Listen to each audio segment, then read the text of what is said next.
We've all been there, right? Staring down one of those massive life decisions. Choosing a university is definitely one of them. It's this big mix of what your head tells you, what your gut feels, and all the research you can possibly do. So, how do you even begin to tackle a choice that big? Well, today we're going to deconstruct it by following one student's journey to find his perfect fit. So, meet Rupesh Rajbar. His choice to go to Wilkes University? Yeah, that was no accident. It was super deliberate, built on a few core ideas, let's call them pillars, that lined up perfectly with what he wanted for his career.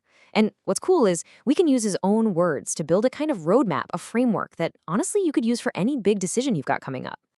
All right, let's dive into the first pillar, and it's the one you'd expect, right? The academics.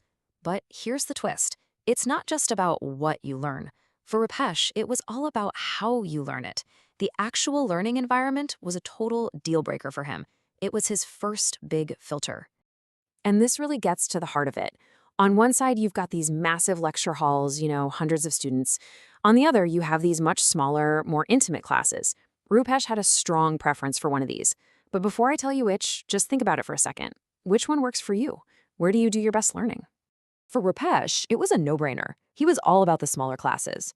And why? Because he knew it meant he'd get more one-on-one time with his professors. See, that wasn't just a nice-to-have for him. He saw a direct line between that personal attention and creating an environment where he could actually, thrive. Okay, let's move on to pillar number 2. And this is where things get really practical. Look, knowing the theory from a textbook is great, but for a career in something like cybersecurity, you have to be able to do the thing. It's all about getting your hands dirty. And that brings us right to this crucial idea of learning by doing. So what are we even talking about when we say hands-on learning? Well, think of it this way. It's the difference between reading a manual on how to fix a car engine and actually grabbing the tools and fixing it yourself. If you've got a clear career path in mind, this approach is pretty much non-negotiable. It's how you turn head knowledge into skills that'll actually get you a job. And this lays out the pathway perfectly. It starts with having the right tools, the top-notch resources and modern facilities that Rupesh was looking for. That then allows you to actively engage in practice. And what's the end goal?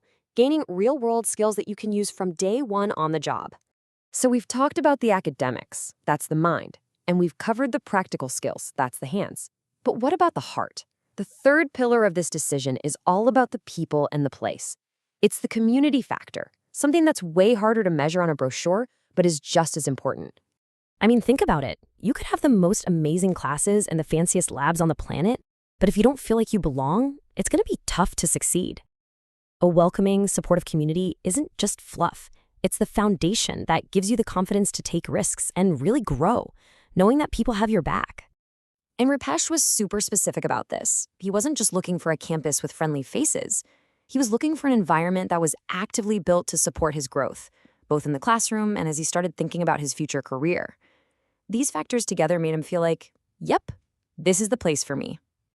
So there you have it. The 3 key pillars that led one student to a really confident choice.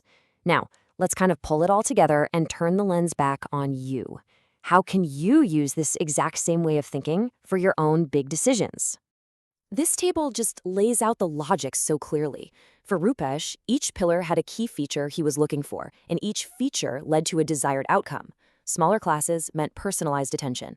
Hands-on facilities meant real-world skills. And a supportive community meant real academic and professional growth. It's just a simple, powerful framework. So at the end of the day, these were Rupesh's pillars. They worked for him. But the real question is, what are yours? Whether you're picking a college, a new job, or even figuring out where to live, thinking about it in terms of these distinct pillars can turn an overwhelming choice into a clear,